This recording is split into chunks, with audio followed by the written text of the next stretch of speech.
ఇక varicose veins నుండి విముక్తి పొందండి. ఎవిస్ వాస్కులర్ సెంటర్ ఇప్పుడు మన KPHP లో గ్రాండ్ ఓపెనింగ్ ఏప్రిల్ 4వ తేదీన.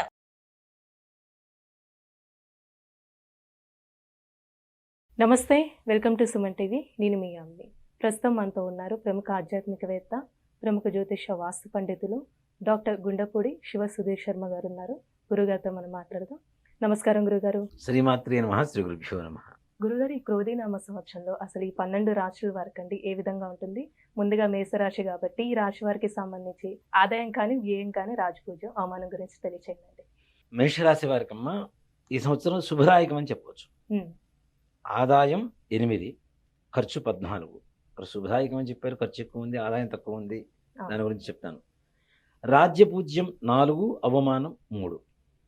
వీరికి ఇక్కడ ముఖ్యంగా మనం చాలా మంది ఏమనుకుంటామంటే ఆదాయం అంటే డబ్బులు ఒక్కటే అనుకుంటాం. డబ్బే కాదమ్మా, ఆరోగ్యం, మానసికమైనటువంటి సంతోషం, విద్య, ఉద్యోగం, ఇవన్నీ కూడాను ఆదాయం కిందకే వస్తాయి మనకి. ఆరోగ్యం కూడా ఒక ఆదాయం. అంతే కదా మరి. ఆరోగ్యమే మహాభాగ్యం. ఎన్ని కోట్లు ఇచ్చినా కొనుక్కోలేని అంటే ఆరోగ్యమే కదా. మరి కోట్లలో పోల్చుకోవడం అనేది ఆరోగ్యాన్ని అసలు సంబంధించినటువంటి విషయం కాదు కదా. కాబట్టి ఇవన్నీ కూడా ఆదాయ వ్యయాల కిందకే వస్తుంటాయి. మరి ఈ సంవత్సరం 8 ఆదాయం 14 ఖర్చు అంటే పూర్వకాలం నుంచి ఎక్కడి నుంచో దీర్ఘకాలికమైనటువంటి రోగాలతో బాధపడుతున్నటువంటి వారందరికీ కూడా ఈ సంవత్సరం ఉపశమనం దొరుకుతుంది తప్పనిసరిగా. వివాహం కానటువంటి వారికి వివాహం అవుతుంది. సంతానమైనటువంటి వారికి సంతానం కలుగుతుంది. విద్యార్థులు మంచి విద్యా ప్రతిభ చూపిస్తూ ఉంటారు. ఈ సంవత్సరం వీరికి ముఖ్యంగా చెప్పుకోదగ్గ నియమం ఏంటంటే మే 2వ తారీఖు తర్వాత బృహస్పతి ద్వితీయ స్థానంలో ఉన్నప్పటికీ ద్వాదశంలో ఉండేటువంటి రాహుగ్రహ ప్రభావం చేత ఆరోగ్య పరిస్థితులు సూచించదగినటువంటి విషయం. అంటే సరైనటువంటి ఒక ట్రీట్మెంట్ అనేది తీసుకోగలిగితే తప్పనిసరిగా దీర్ఘకాలిక నుంచి వస్తున్నటువంటి రోగాలను కూడా నయమైపోయి మంచి సద్గతిని కలుగజేసేటువంటి పరిస్థితి. వీళ్ళల్లో ముఖ్యంగా ఉద్యోగాలు,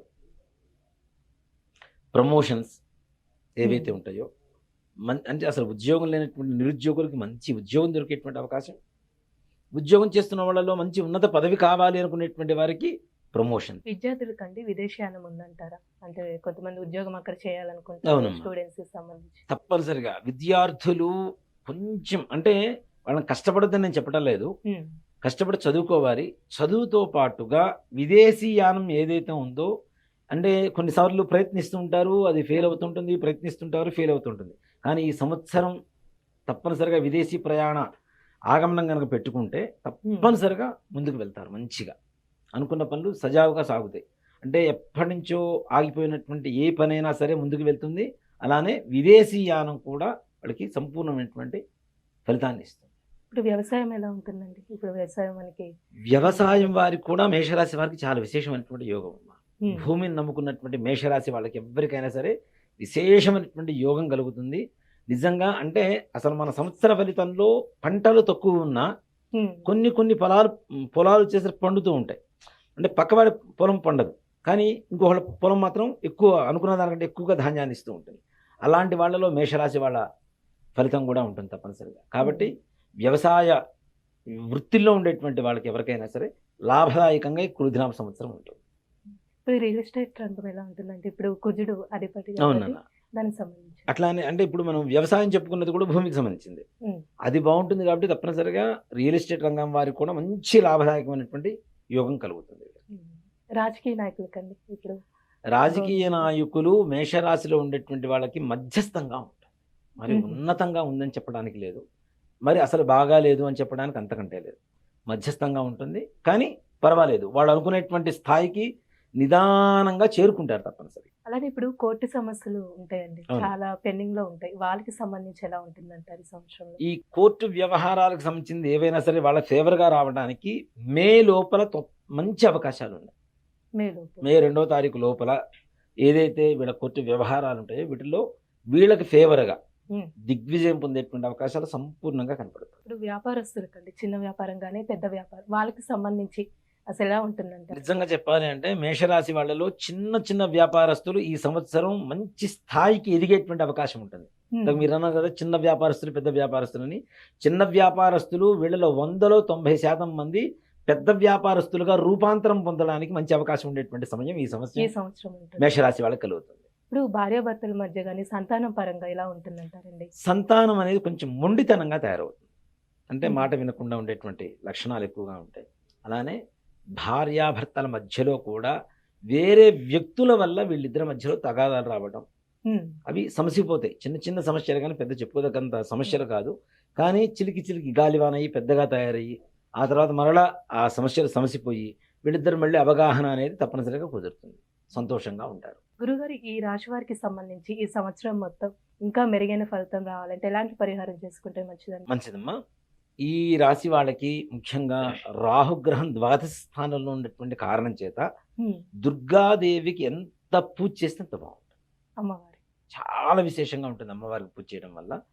ప్రతి మంగళవారం వీళ్ళని నిమ్మకాయ దండ ఉంటుంది కదా, ఉమ్, ఆ నిమ్మకాయ దండ అమ్మవారికి సమర్పించమని చెప్పండి. మంగళవారం అంటే ఎక్కువగా మంగళవారం శుక్రవారం అంటారు కదా. మంగళవారం మంగళవారం. అంటే రాహుగ్రహం బాలేదు కాబట్టి ఓకే. మంగళవారం రోజున ఎక్కడ దుర్గాదేవి దేవాలయం కానీ, చండీ అమ్మవారు కానీ, ప్రత్యంగర అమ్మవారు కానీ, కాళీమాత కానీ ఇలాంటి శక్తి అమ్మవారి దేవాలయాలు, రూపం సంబంధించి. శక్తి దేవాలయాలు ఏవైతే ఉంటాయో, లేదు కనీసం గ్రామ దేవత ఉమ్, రేణుకా ఎల్లమ్మ, పోలేరమ్మ ఇట్లాంటి దేవతలు ఉంటారు అవును. కదా, గ్రామ దేవతలకైనా కనీసం ప్రతి మంగళవారం ఒక నిమ్మకాయలు 27 నిమ్మకాయలు మాలగా గుచ్చి ఉమ్, పసుపు దారానికి దానికి చక్కగా బొట్లు పెట్టేసి ఆ హారాన్ని అమ్మవారికి సమర్పించడం ద్వారా వీళ్ళకు ఉండేటువంటి సకల బాధలు కూడా నివారణ కలుగుతాయి. అంటే 27 నిమ్మకాలు 27 నిమ్మకాయలు. అంటే పచ్చి, కొంతమంది డౌట్లు ఉంటాయి, పచ్చి నిమ్మకాల లేకపోతే పండు ఎల్లో కలర్ లో ఉన్నాయి అలా ఏం లేదు నా నిమ్మకాయ అంటే పచ్చిది ఉంటేనే బాగుంటుంది. అంటే హారం గుచ్చినప్పుడు కూడా మంచిగా వస్తుంది. ఉమ్, పండు వాటిలో కొంతవరకు కుళ్ళిపోయేటువంటి అవకాశం ఉంటుంది కాబట్టి పచ్చివి అవును. వేయడం అనేది మంచిది.